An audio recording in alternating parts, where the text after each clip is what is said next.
Hallo zu einer neuen Praxisfolge von Reptil TV. Wir hatten im Internet aufgerufen auf Facebook, was ihr für Fragen an mich habt, mehr oder weniger persönlich, beziehungsweise so ein Reptilien, sonstiges. Also Frag den Stefan haben wir es genannt. Und deswegen heute unsere erste Folge Frag den Stefan. Und dann kommen wir auch gleich zu der ersten Frage von euch. Der René Seelensammler hätte gern unter anderem ein weiteres Special zu Tierschutz und Stimmungmache gegen Reptilienhalter. Ein Special drüber allein wollen wir nicht machen, aber kurz auf diese Frage möchte ich schon gern eingehen. Im Moment ist ganz aktuell, dass dieser Sachkundenachweis überall gefordert wird.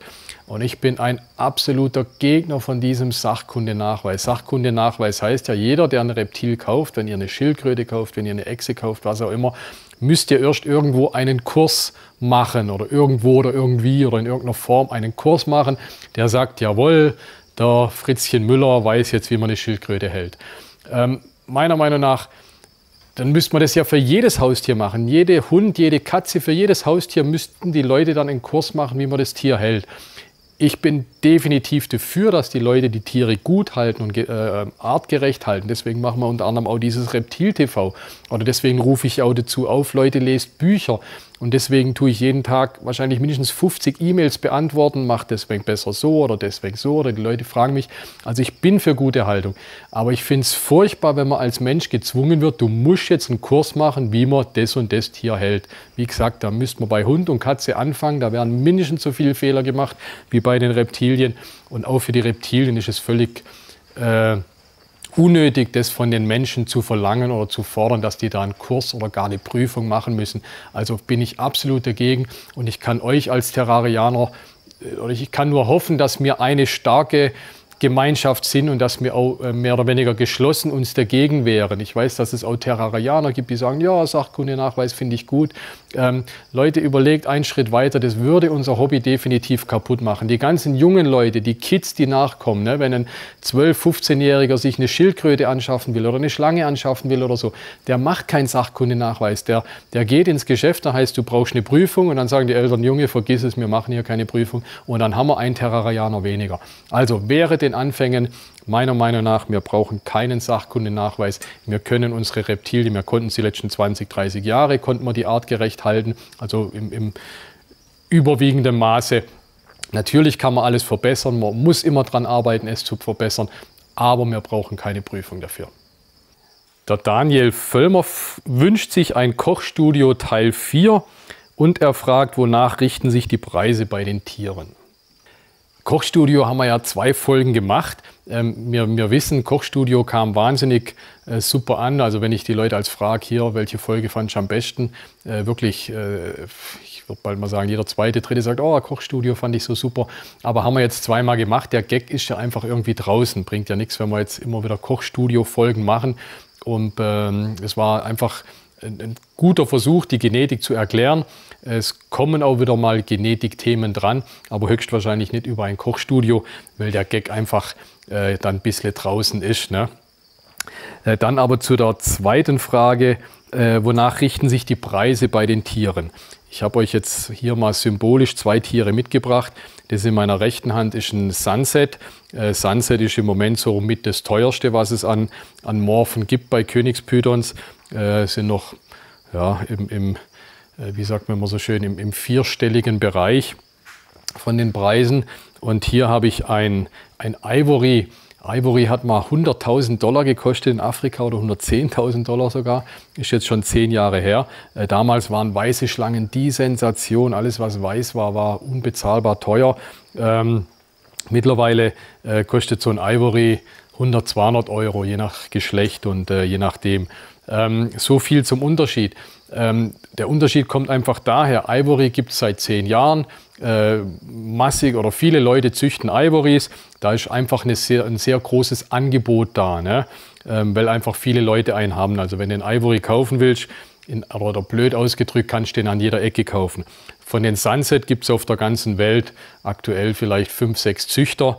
Deswegen sind die noch wirklich wahnsinnig rar. Da werden jedes Jahr nur 10, 20, 30 Stück gezüchtet und angeboten. Und deswegen ist der Preis wahnsinnig hoch.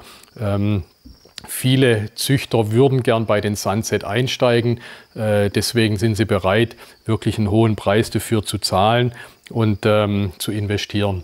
Und so kommt das zustande. Also wenn jetzt jemand fragt, wieso ist der Sunset so teuer? Ganz einfach, weil sich Leute finden, die so viel Geld zahlen, beziehungsweise wenn einer oder wenn ich jetzt 1 oder 2 Sunset im Jahr züchte und blöd gesagt, dann muss ich den nicht für 200 € verkaufen, sondern ich kann gucken, wie werden die weltweit angeboten, was verlangen andere, wie selten sind sie und dann kann so ein hoher Preis auch gefragt werden. Der Nico Oppel fragt, man könnte einen Film drehen zu jeder Abteilung bei euch und das auch zeigen. Hier leben die Könige, hier die Schildkröten und so weiter und so weiter. Nico, erst die schlechte Nachricht, wir schaffen das heute zeitlich nicht. Die gute Nachricht, wir machen das demnächst. Also ich weiß nicht, ich schätze mal so die übernächste Folge circa oder irgendwann wird es definitiv kommen. Da machen wir hier so einen Rundgang bei uns. Und dann hat der Nico Oppel noch gefragt, wie läuft das bei euch mit dem Ankauf von Tieren? Hier mal symbolisch 2 Tiere, wo ich mich freue, wenn ihr sie anbietet. Nicht, weil sie, also die Tannenzapfenechsen sind natürlich teuer und selten. So Halsbandleguane gibt es schon einiges öfters. Wenn ihr Reptilien nachzüchtet, ihr dürft sie mir gerne anbieten. Auf der Webseite gibt es extra so eine Funktion, Ankauf von Tieren. Da kommt dann eine E-Mail zu uns, da könnt ihr reinschreiben, was ihr habt. Der beißt mich hier gerade. Ja, ihr wisst, wir züchten wahnsinnig viel Königspythons selber oder insgesamt haben wir viel Boas-Pythons. Wenn ihr mir das anbietet, in der Regel, gerade bei Königspython, meistens sage ich nein, weil wir einfach selber massig haben. Und auch bei vielen Schlangen muss ich nein sagen. Oder wenn es massig Bardergamen gibt, wird auch meistens ein Nein kommen. Was ich damit sagen will, ihr dürft es mir gern anbieten, seid nicht enttäuscht, wenn ich euch zurückschreibe, dass wir im Moment genug davon haben. Aber es gibt auch viele Arten, gerade auch bei den Echsen oder bei den Schildkröten. Da freue ich mich, wenn ihr mir Tiere anbietet. Dann schreibt einen Preis dazu, was ihr gerne dafür haben wollt. Eventuell tue ich dann auch noch ein bisschen rumhandeln und hoffen wir, dass wir uns einig werden. Und dann freue ich mich, wenn ihr mir schöne, gesunde Reptilien-Nachzuchten anbietet.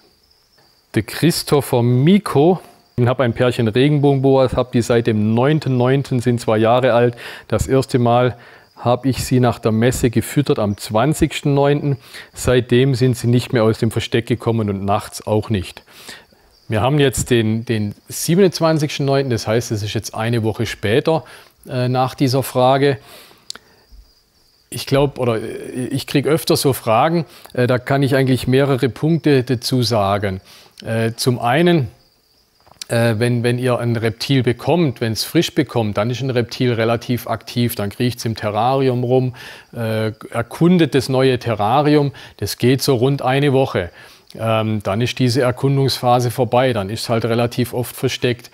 Generell müsst ihr sehen, ein Reptil ist ein relativ faules Tier, das auch relativ versteckt lebt. Also wenn ihr da wie beim Aquarium erwartet, dass den ganzen Tag hier hin und her geht, das ist einfach bei einem Reptil nicht. Ne? Ein Reptil ist dafür ausgelegt, wenig Energie zu verbrauchen. Das heißt, im Prinzip liegt es den ganzen Tag voll rum oder auch die Nacht, geht vielleicht mal ein bisschen auf Beutesuche, aber auch nicht wahnsinnig viel. Also das könnte ein Grund sein von dem Christopher, dass du vielleicht einfach zu viel Erwartungen hast an dein Tier, dass sie zu aktiv sind. Es gibt noch ein paar Faktoren, die das unterstützen können. Du hast gesagt, du hast das Tier gefüttert. Gut, das wissen wir alle, so 3-4 Tage nach der Fütterung tut sich natürlich auch erstmal nichts bei einer Schlange. Da liegt die auch erstmal faul rum und verdaut. Das kann ein Grund sein. Was dann auch manchmal noch kommt, wenn sie dann in die Häutungsphase kommen, die Reptilien, ne, häuten sich alle 1-2 Monate, je nach Größe. Vor der Häutung liegen sie auch relativ lang faul rum. Ne? Dann liegen sie in ihrem Versteck, warten oder dann dauert die Häutungsphase circa eine Woche bis 10 Tage. Dann sind sie auch sehr inaktiv. Ne? Und dann in der Nacht, wo sie sich häuten, kommen sie raus, häuten sich, koten meistens noch nach der Häutung und sind dann oder gehen dann wieder auf Futtersuche. Also das könnte in deinem Fall auch sein, dass die jetzt gefressen hatte und wie gesagt so langsam in die Häutung kommt. Deswegen nicht rumkriecht. Das sind eigentlich so die Punkte, die ich zu dieser recht oft kommenden Frage sagen kann. Das Ganze müsst ihr entspannt sehen. Wichtiger Punkt natürlich, dass das Klima in eurem Terrarium stimmt. Ne? Wenn das natürlich da drin nur 20 Grad hat, dann liegen die auch in ihrem Versteck und machen gar nichts. Aber immer davon ausgehen, das Klima in eurem Terrarium stimmt. Sind Reptilien einfach nicht die Tiere, die ganze Zeit rumkriechen und machen, dann ist höchstwahrscheinlich alles normal und ihr müsst einfach damit leben, dass da bisschen oder dass da weniger Action drin ist wie bei einem Hamster oder bei einem Aquarium oder sonst was in der Art. Die Sandra Meinhardt fragt, wie die aktuellen Preise liegen und eventuell etwas über Head-Verpaarungen. Sandra, das ist in Anführungsstrichen auch mein Problem, beziehungsweise wenn wir Tiere züchten, ich denke, wenn du nach aktuellen Preisen fragst, wirst du hauptsächlich so Königspython oder so klassische Tiere meinen. Schwierig ist immer mit den Preisen. Darüber reden bringt auch nicht allzu viel. Jammern tut auch jeder von wegen, oh, die Preise sind kaputt, ist alles nichts mehr wert und so weiter. Aktuelle Preise, wie schon in der Frage der V angesprochen hat, natürlich immer ein bisschen mit Angebot und Nachfrage zu tun. Dann müsst ihr einen guten Ruf haben, ne, dass die Leute auch wissen, bei euch kriegen sie gesunde Tiere. Dann könnt ihr ein Tier natürlich auch besser oder vielleicht ein bisschen teurer verkaufen, wie wenn ihr unbekannt seid. Ne? Das ist das Gute, wenn man die Leute sich auf einen verlassen. Jawohl, da kriege ich gute, gesunde Tiere her. Hat man es vielleicht auch gleich ein bisschen leichter. Aber generell eine Prognose abgeben, wie die Preise liegen oder wo die Preise hingehen, macht keinen Sinn, möchte ich auch nicht machen, kann ich auch gar nicht machen. Ich glaube, für uns Terrarianer, ich meine, ich mache es beruflich, aber die meisten machen es hobbymäßig. Klar, man will, dass man seine Nachzuchten loskriegt. Man will sie natürlich auch nicht verschenken, macht da überhaupt keinen Sinn. Wenn man die Tiere verschenken würde, dann haben sie ja in dem Sinne auch keinen Wert mehr für den nächsten oder sowas. Also will man einen gewissen Preis erzielen. Aber wie hoch oder nicht hoch, man muss einfach schauen, wegen im Internet gucken, vergleichen, was verlangen andere dafür und dann gucken, dass man einen anständigen Preis kriegt. Und wie gesagt, probieren damit zu trumpfen mit Support für den Kunden sozusagen, ne? Also indem ihr euer Fachwissen weitergebt, indem ihr dem helft, wenn es ein Einsteiger ist, dem als auch Tipps gibt und so weiter. Und dann, denke ich, kriegt man seine Tiere auch ganz gut verkauft. Ich fand dieses Frag den Stefan jetzt eigentlich eine tolle, interessante Sache. Das werden wir sicherlich wiederholen. Wir werden wieder dazu aufrufen. Hier, fragt den Stefan, schickt uns eure Fragen.